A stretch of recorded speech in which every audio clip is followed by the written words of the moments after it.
La ira en sí misma no es un pecado. Si fuera un pecado inherente, entonces eso significaría dos cosas de inmediato. Uno, que Dios es malo. Y dos, que Cristo fue un pecador, porque sabemos que es parte del carácter de Dios que Él exprese su ira. Hoy, en Renovando tu Mente, ¿cómo lidiar con la ira? Esta es la última de 6 lecciones en esta edificante serie de enseñanza titulada Cómo enfrentar problemas difíciles. En esta serie el Dr. R.C. Sproul ofrece sabios consejos bíblicos para ayudarnos a enfrentar las dificultades de la vida, señalándonos la soberanía de Dios y la suficiencia de Cristo. En nuestro episodio anterior aprendimos a cómo lidiar con la ansiedad y los temores que nos asedian. Pero, ¿y qué con la ira?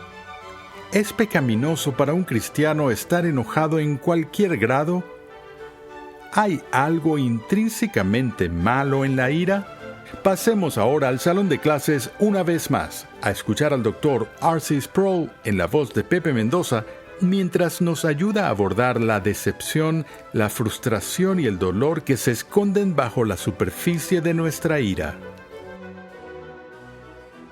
En el verano, cuando estaba en la universidad, trabajé en un hospital en las afueras de Pittsburgh y después del trabajo todos los días conducía hasta el centro de Pittsburgh para recoger a mi madre del trabajo y llevarla a casa. El tráfico siempre estaba congestionado al salir de la ciudad, cruzábamos el puente, era el Puente de la Libertad, y entrar en estos túneles que van por debajo del Monte Washington, conocidos como los Liberty Tubes, túneles de carril estrecho.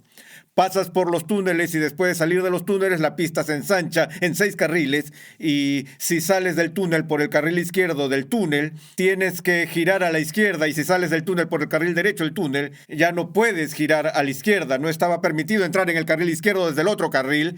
Por alguna razón ese día en particular me quedé atascado en el carril derecho del túnel. Atravesé el túnel, llegué al otro extremo y vi que el semáforo estaba en verde como a unos 100 metros delante de mí. Así que me lancé al carril izquierdo, lo que se suponía que no debía hacer, y justo cuando llegué al semáforo se puso en rojo y tuve que parar. Miré por mi espejo retrovisor y vi a un policía que estaba parado al final del túnel. Era de los que andan en motocicleta, un poco fuera de forma. Él me vio hacer este movimiento rápido hacia el carril izquierdo y comenzó a venir hacia mi auto y pude verlo. Pude ver su cara poniéndose cada vez más roja y roja y vi vapor saliendo de sus oídos, y él se acercó a mi auto, tomó su puño y golpeó el techo de mi auto. Abrí la ventana y me dijo: ¿qué crees que estás haciendo? Estaba enfurecido. El primer versículo que me vino a la mente fue: la respuesta suave aparta el furor. Se me ocurrió la respuesta más suave y gentil que jamás pude dar y le dije: lo siento mucho, oficial, no debí haber hecho lo que hice. Él no esperaba eso. Empezó a balbucear y finalmente me miró con disgusto y dijo: oh, está bien, no lo vuelvas a hacer. Se dio la vuelta y se alejó. Doy gracias a Dios por por la sabiduría de las Escrituras que me permitió escapar de la ira del policía. Todos experimentamos las consecuencias y los efectos de la ira humana. Todos nos hemos enojado en ocasiones en nuestras propias vidas, y ha habido personas que estaban enojadas con nosotros. Y el enojo, como fuerza o como poder, es una de las fuerzas más destructivas que se puede desatar entre los seres humanos. Y es una emoción, una postura, una actitud que es tan poderosa y tan real y tan penetrante en nuestra cultura que pensarías que tendríamos un mejor manejo de nuestra comprensión de ella. Sin embargo, pareciera como si no comprendiéramos mucho sobre la ira. Sin embargo, las Escrituras no guardan silencio sobre este tema de la ira. Me gustaría dirigir tu atención por un momento al Nuevo Testamento, al 4º capítulo de la carta de Pablo a los Efesios. comenzando con el versículo 25, Efesios 4, 25. El apóstol escribe estas palabras: Por tanto, dejando a un lado la falsedad, hablad verdad cada cual con su prójimo, porque somos miembros los unos de los otros. Airaos, pero no pequéis. No se ponga el sol sobre vuestro enojo, ni deis oportunidad al diablo. Ahora, aquí Pablo aborda este difícil problema de la ira y lo hace de una manera bastante inusual. La declaración de apertura que da con respecto a la ira es esta: airaos. Si hubiera leído este pasaje y hubiera dicho, ¿sabías que la Biblia te dice que te enojes? Creo que no me habrías creído. Pero aquí el apóstol en realidad dice de manera imperativa, positiva, airaos. ¿Qué está diciendo? Realmente no es una orden judicial que dice que debemos caracterizarnos como personas enojadas. Ese no es el punto de esto. Pero de lo que se está dando cuenta y reconociendo es que inherente e intrínsecamente la ira no es un pecado. La ira en sí misma no es un pecado. Si fuera un pecado inherente, entonces eso significaría dos cosas de inmediato. Uno, que Dios es malo, y dos, que Cristo fue un pecador, porque sabemos que es parte del carácter de Dios que Él exprese su ira. Vemos ocasiones en el Nuevo Testamento, particularmente en el episodio de Cristo limpiando el templo, donde Él hizo un látigo con cuerdas, entró, volcó las mesas, expulsó a los cambistas del templo y Cristo estaba enojado, estaba visiblemente enojado con lo que estaba pasando allí. Ahora tenemos una frase que usamos para describir ese tipo particular de ira, lo cual llamamos indignación justa.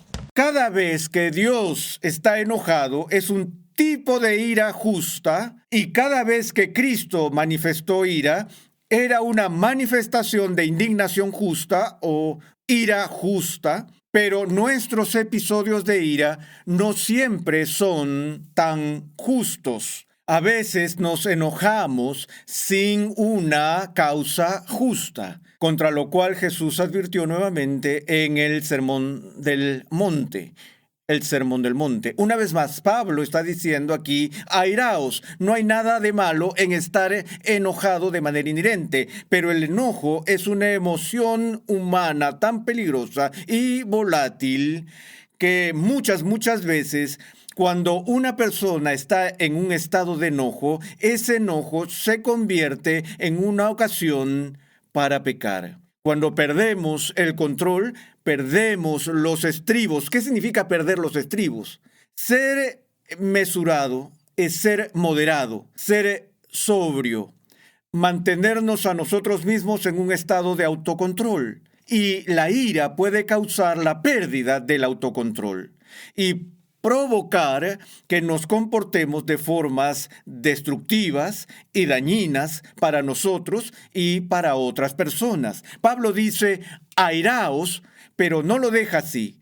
Dice que te enojes, pero no peques.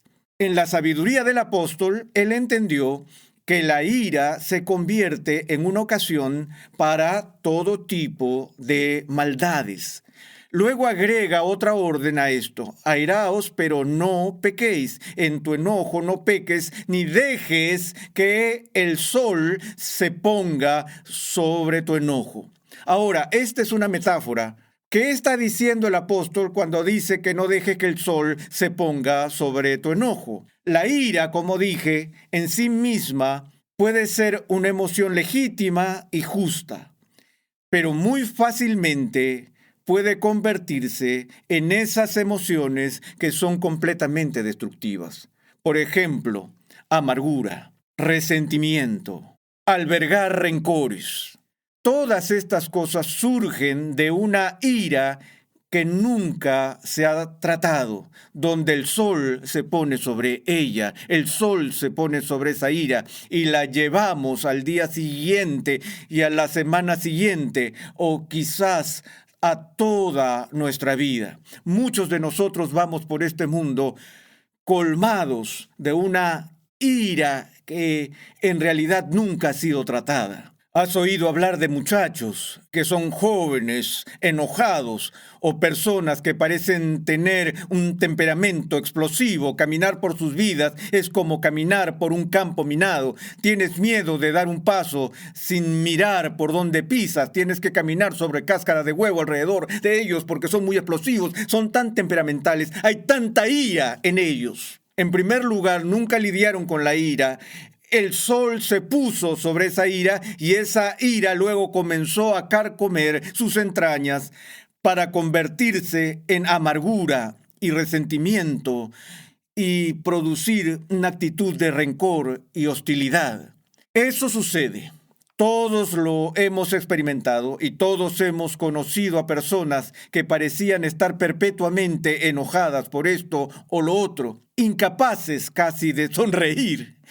A veces vemos esto en el mundo criminal, una hostilidad increíble. El poder de la ira puede derribar naciones, crear guerras, arruinar familias, destruye matrimonios. Es muy importante que el cristiano comprenda la naturaleza de la ira y cómo lidiar con ella.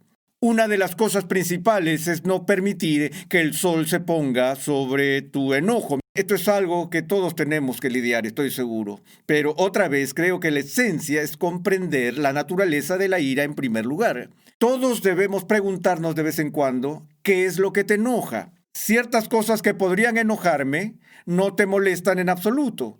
Y las cosas que te molestan no me enojan a mí. Esa es la forma como es. Solo tenemos distintas estructuras y tenemos diferentes razones para responder de la manera en que lo hacemos a ciertas cosas. Bueno, hay elementos básicos de la ira que se han aislado y yo diría que las tres causas más comunes de ira, y a pesar que las estoy distinguiendo entre tres, en un sentido, todas son variaciones de lo mismo. La primera es la que voy a llamar decepción. La decepción. ¿Cómo manejas la decepción? Esta es una de las cosas más difíciles de aprender para los niños, el lidiar con la decepción. Mamá, ¿puedo quedarme en casa de Pedro esta noche? No, hijo. Tenemos cosas que hacer por la mañana, no se va a poder. ¿Por qué no puedo? Y de repente hay toda esta ira y toda esta rabia saliendo del niño porque quería hacer algo, tenía planes para hacer algo, tenía esperanzas de poder hacer algo y esas esperanzas ahora se habían convertido en una expectativa y la expectativa no se cumplió. Y el resultado fue la ira. Y la decepción crea y provoca ira. Y aquí está el axioma: la gente decepciona a la gente. No somos capaces de cumplir por completo con todas las expectativas que la gente tiene de nosotros. Si no las cumplimos, si los decepcionamos, no es una frase extraña decepcionarlos. Usamos esa medida cuantitativa vertical para hablar de varios niveles del espíritu. Cuando somos infelices se dice que estamos por el suelo. Y cuando estamos felices y exaltados se dice que estamos en las alturas. Aquí estamos felices como lombrices y de repente alguien nos defrauda. Alguien no cumple con nuestras expectativas. Cuando eso sucede, esperábamos una cosa, conseguimos otra en su lugar, estamos decepcionados y esa decepción ahora se expresa en términos de ira. Ahora, estrechamente relacionado con la decepción está su gemela, a la que llamamos frustración. La frustración es realmente una decepción repetida. Cuando sus esperanzas no se realizan repetidamente. Una cosa es esperar algo, si no se ha cumplido, Estás un poco decepcionado, pero todavía no estás enojado. Luego sucede lo mismo al día siguiente o al día siguiente y al día siguiente y muy pronto te sientes frustrado. Si ves a alguien que está enojado, es posible que tú quieras averiguar y ver cuál era el objetivo, el deseo, la esperanza que tenía, el sueño de su vida, que no se hizo realidad. Eso los dejó en un estado de frustración, decepción, que luego se convirtió en rabia. Estas son dos de las causas de enojo más frecuentes que existen. Ahora bien, la tercera causa de enojo sigue siendo parte del mismo tema. Quiero enfocarme en esto porque esto es la esencia. Dolor o sufrimiento. Dolor o sufrimiento. Cuando alguien se te acerca y te da una bofetada en la cara, es probable que eso te haga enojar. Duele ser abofeteado en la cara. Alguien te empuja y ocasiona raspones en tus rodillas. Eso podría enojarte porque esa persona te ha infligido dolor. Pero aquí esto es un simple asunto de entender el dolor físico. Pero todos sabemos que hay otros tipos de dolor además del dolor físico. El niñito que estaba jugando en su mesa de juegos experimenta dolor emocional al frustrarse con sus acciones. La persona que hiere tus sentimientos, que te insulta, que te calumnia, que murmura sobre ti, daña tu reputación, daña tu nombre, provoca dolor en tu vida. La persona que saca provecho de tu dinero en un trato comercial te ha causado dolor. Duele perder las inversiones. Ese dolor se convierte en ira. Tengan en cuenta que los tres implican algún tipo de dolor. La decepción es dolorosa. La frustración es dolorosa. Ser calumniado es doloroso. Ser abofeteado es doloroso. Y estas son las cosas que provocan la ira. Jesús estaba enojado por lo que vio que sucedía en la casa de su padre, porque le dolía ver la casa de su padre, que debía ser una casa de oración, convertida en un lugar de comercios. Y Jesús expresó su enojo que surgió de su dolor. No puedo pensar en ningún tipo de ira que no esté arraigada a algún tipo de dolor.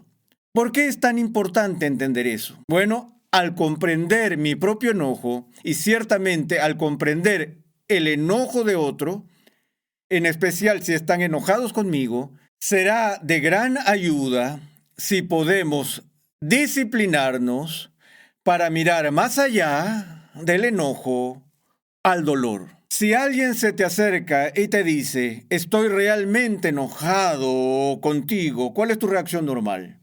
Vas a estar a la defensiva. No vas a ser comprensivo. Te vas a sentir incómodo. O si alguien se te acerca y te dice, estoy realmente dolido. ¿Por qué estás dolido? Bueno, por algo que me dijiste el otro día. ¿Cómo vas a responder a eso? Si me doy cuenta de que he lastimado a alguien, mi respuesta humana básica es querer proveer alivio, es querer traer algún tipo de calmante para que desaparezca su dolor. Yo no quiero lastimar a la gente, ¿no es cierto? No quiero causar dolor a otros seres humanos. Si alguien viene a mí y me dice, estoy muy dolido, le pregunto, ¿por qué? Bueno, es por algo que me dijiste. Entonces, de repente, comienzo a enojarme conmigo mismo en lugar de esa persona. Pero si una persona se me acerca con rabia, no quiero escucharlo.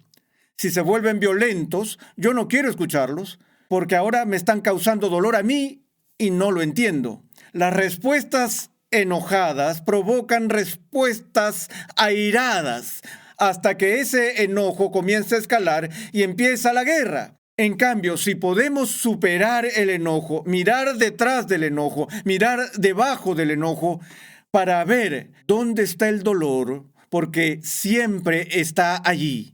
Siempre está allí. Una persona puede sentir dolor de forma injustificable Como dije, la gente tiene expectativas poco realistas. Alguien podría acercarse a mí y decirme, estoy enojado contigo. ¿Por qué estás enojado conmigo? Porque llamé a tu oficina y quería jugar golf contigo y tu secretaria dijo que estabas demasiado ocupado y estoy realmente molesto por eso. Lo siento, no quiero ofenderte, pero ¿qué te dio la impresión de que podías llamar a mi oficina y pedirle a mi secretaria que programara un juego de golf contigo? Tal vez lo deseabas y esperabas que se cumpliera tu deseo, pero no tenías derecho a tener esa expectativa. A veces creamos nuestro propio dolor y creamos nuestro propio enojo por expectativas ilegítimas. Pero aún así es importante que lo entendamos para que podamos comprender nuestro propio enojo y comprender el enojo de la otra persona. Tenían alguna expectativa, tal vez era una expectativa legítima y no cumplí con sus expectativas y el peso de la responsabilidad está sobre mi cabeza. De hecho, ofendemos a la gente y hay una distinción entre ofender y ofenderse. A veces nos ofendemos cuando no ha habido ofensa alguna y la gente se sentirá ofendida cuando no hemos hecho nada para ofenderlos. Eso también es parte de la naturaleza humana. Pero cuando una persona se siente ofendida, eso la lastima y a menudo la respuesta al dolor es ira. Necesitamos entenderlo. También entendemos la forma en que funciona la ira en las relaciones, las familias, los hogares, la oficina. Un par de tipos de enojo de los que quiero hablar brevemente son esos dos tipos de ira que yo llamo ira situacional e ira mal dirigida. Esos también están muy relacionados. Veamos cómo se relacionan. Tomemos la ira mal dirigida. Un chico sale de la oficina y llega a casa. Ha tenido un mal día. Su jefe lo reprendió, perdió una cuenta y abolló su auto camino a casa. Y entra a la casa y le dice a su esposa, cariño, realmente tuve un mal día, cariño. Espero que me ayudes a poder superarlo. Así no es como pasan las cosas. Por el contrario, entra, patea al perro, comienza a gritarle a su esposo y causa estragos en la casa porque ha tenido esta acumulación de frustración y enojo todo el día. Ahora no puede desquitarse con su jefe ni con sus empleados en el trabajo, por lo que lo guarda, lo lleva a casa y lo derrama sobre su perro, sus hijos o su esposa. Eso sucede todos los días en muchas partes. La ira mal dirigida, yo solo digo que puede haber un patrón peligroso de almacenamiento de ira y nunca lidiar con ella porque va a salir a relucir. Va a salir a la luz de forma destructiva. Si vamos a ser personas que lidian con este problema difícil de la ira, necesitamos la sabiduría de Dios y necesitamos la sabiduría y la paciencia para buscar dónde está el dolor, porque es mucho más fácil responder al dolor que responder a la ira.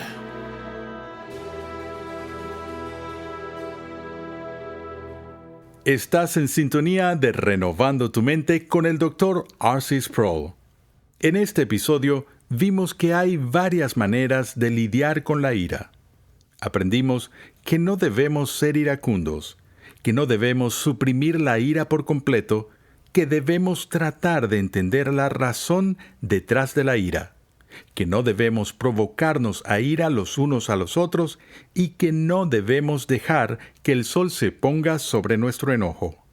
Que Dios nos ayude a ser cada día más como Cristo.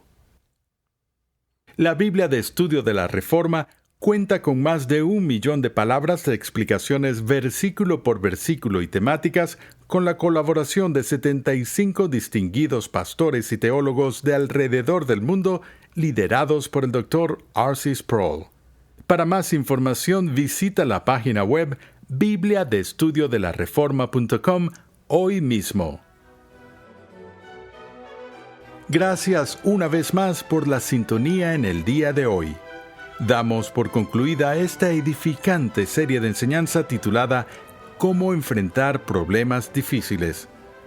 En esta serie, el Dr. R.C. Sproul nos ha ofrecido sabios consejos bíblicos para ayudarnos a enfrentar las dificultades de la vida, señalándonos la soberanía de Dios y la suficiencia de Cristo.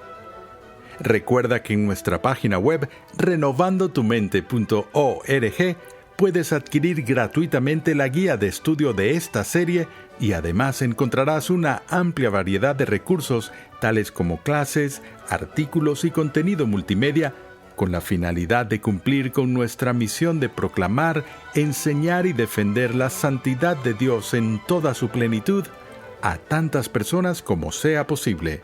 Renovando tu Mente es una producción de los Ministerios Ligonier, la confraternidad de enseñanza del Dr. R.C. Sproul. Nuestra misión, pasión y propósito es ayudar a las personas a crecer en su conocimiento de Dios y su santidad. Nuestra programación es posible gracias al generoso apoyo en oración y financiero de cristianos alrededor del mundo. Para hacer tu donación, por favor visita nuestra página web renovandotumente.org. Para contactarnos, por favor envíanos un correo electrónico a programa@renovandotumente.org con tus preguntas, testimonios y comentarios. Sintonízanos nuevamente en esta misma emisora y en este mismo horario y únete a nuestra gran comunidad virtual en las redes sociales.